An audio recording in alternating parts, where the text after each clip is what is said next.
Tentang kelakuannya Ibrahim, Pastor, saya ingatkan. Pada waktu Ibrahim bolak-balik Denpasar, sempat dia buat statement, mobil pribadinya dia tinggalkan di Bali. Pada waktu Pastor belum transfer uang yang bernilai 400 juta. Ini Ibrahim ini dipengaruhi oleh Yosua Tewu, termasuk pengacaranya, apalagi anaknya. Belum apa-apa minta kacamata, handphone, segala macam. Ingat, Pastor? Oh iya, Cuman iya, saya iya. nggak enak bilang sama Pastor. Waktu itu kan Benar ngomong kan? minta handphone, kacamata. Benar nggak? Iya, Terus iya. si Ibrahim Saifuddin dia bilang mobilnya dia drop di Bali supaya untuk kerja. Apa maksudnya? Itu bahasa penipuan itu. Maaf ya.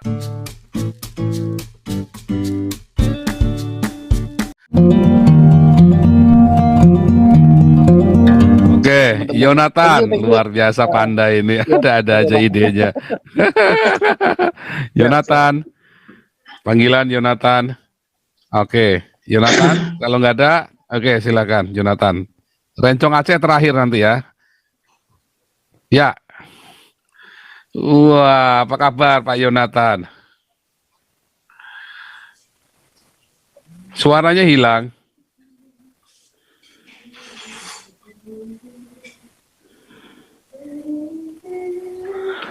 Yonatan. Oke, kita lanjut dulu ya, Pak Rencong Aceh. Silakan Rencong Aceh. Oke. Ya. Salam seluruh dunia bagi Shalom Rencong Aceh. yang ganteng Pastor N26. Pertama, kalau kita lihat situasi politik eskalasinya, lebih banyak bicara tentang politik. Jokowi jalan sendiri tentang ekonomi. Ekonominya juga itu tidak didukung oleh para pengusaha yang masih berkiblat ke khilafah. Makanya syariat. Pak Rencong Aceh dimatikan satu device-nya karena feedback. Oke. Matikan satu, ya. Oke, Ya. lanjut. Oke. Udah ya? Jelas? Ya. Jadi kalau kita lihat secara global negara kita nih sibuk persiapan 2017, akibatnya 2024 lebih banyak sangat kental dengan politik, padahal masih ada waktu 3 tahun lagi. Artinya apa? Sekarang orang tuh sibuk memframing kasus Ahok mau didemo, dikasuskan di KPK, kemudian karena sangat kental dengan politik sekali. Padahal ekonomi kita 2022 ini akan booming, terutama nikel. Baterai kita kan sudah bisa produksi untuk diekspor ke negara seluruh dunia. Baterai terutama untuk kendaraan transport dan rumah-rumah. Ya, tenaga surya itu dikembangkan ya kan, karena global warming. Tentang kelakuannya Ibrahim, Pastor, saya ingatkan. Pada waktu Ibrahim bolak-balik Denpasar, sempat dia buat statement, mobil pribadinya dia tinggalkan di Bali. Pada waktu Pastor belum transfer uang yang bernilai 400 juta. Ini Ibrahim ini dipengaruhi oleh Yosua Tewu, termasuk pengacaranya, apalagi anaknya. Belum apa-apa minta kacamata, handphone, segala macam. Ingat, Pastor? Oh iya, Cuman iya, saya iya. nggak enak bilang sama Pastor. Waktu itu kan ngomong kan? Minta handphone, kacamata. Benar nggak?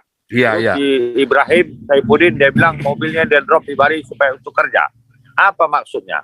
Itu bahasa penipuan itu. Maaf ya. Jadi Ibrahim ini dipengaruhi oleh Yosua Tewu, apalagi Komarudin masuk. Yang paling bagus Herbert Elitonang. Cuman pada waktu Yusuf Manobulu dengan Sandi ribut, ya kan? Ini komunikasinya. Selalu saya katakan komunikasi.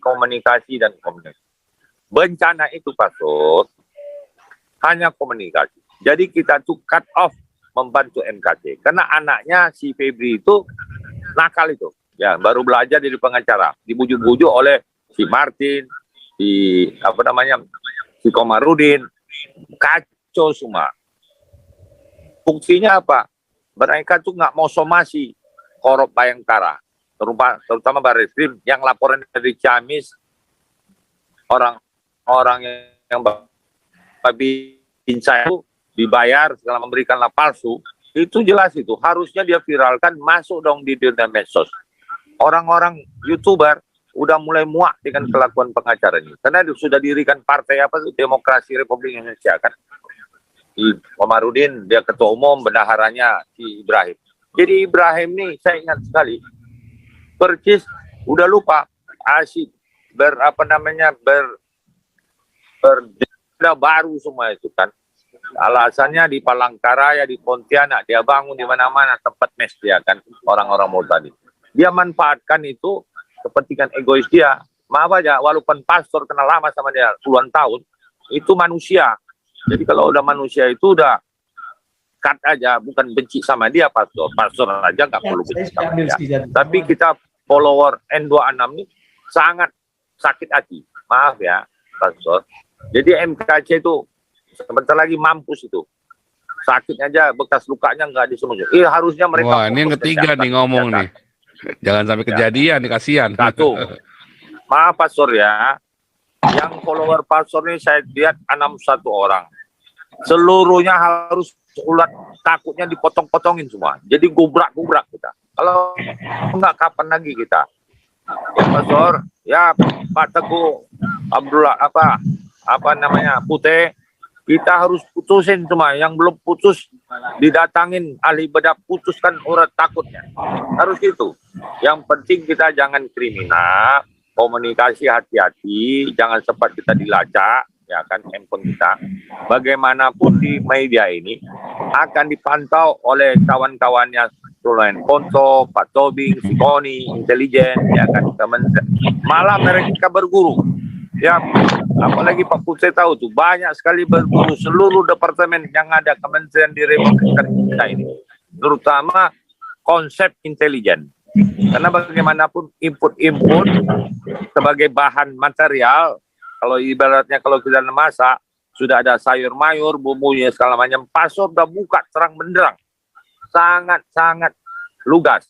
Jadi mereka belajar tentang intelijen bagaimana negara kita ini, terutama khilafah.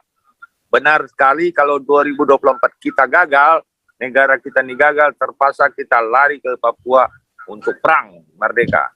Terutama kita akan lari nanti ke Eropa kalau kita jadi buronan. Kalau Pak Putih mah enak. Ya kan, kalau Pak Putih itu rencong aja dia keluaran rencongnya sama ganjanya, dia buang ganja-ganja kasih minum, orang tuh mabuk tenang, langsung pakai helikopter dari Aceh sama Abdullah Putih. Ya, demikian Pastor. Oke.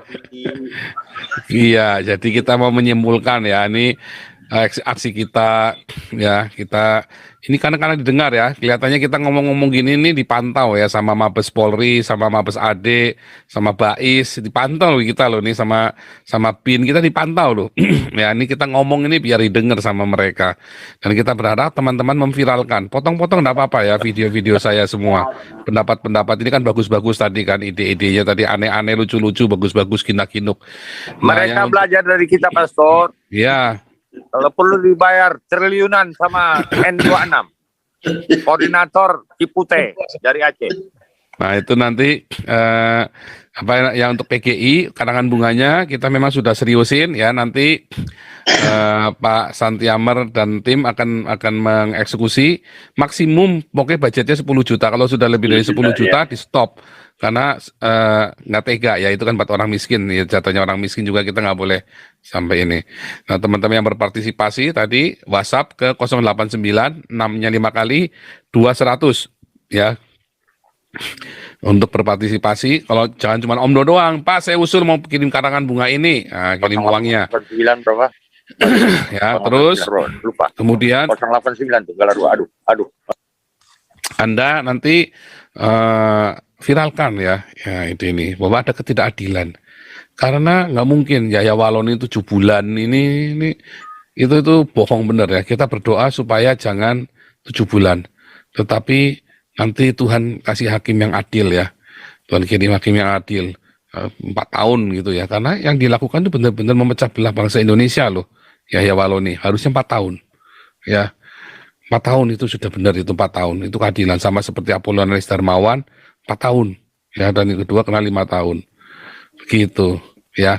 Oke, karena kita sudah malam, kita harus tutup di dalam doa. Ya, ini ada Pendeta Nathanael, silakan tutup dalam doa, Pendeta Nathanael. Mana nih mikrofonnya nih? Ya, silakan Pendeta Nathanael, tutup dalam doa. Suaranya Pak, nggak ada Pak. Suaranya nggak ada. Dilepas Pak mikrofonnya. Pak. Nah, malah ada suara sekarang. Bagus. Iya, jadi mikrofon saya sudah swak nih. Iya. Iya, Pak. Jadi baliho itu harus buat proposal izin, Pak. Kalau enggak nanti sudah dipasang Salpol Oh sudah PP. Pak, kita tahu. Makanya itu ada izin Pemda Pak. Itu ada izin Pemdanya nanti. Ya, jadi dibuat nanti itu nanti lebih aman dan lebih afdol.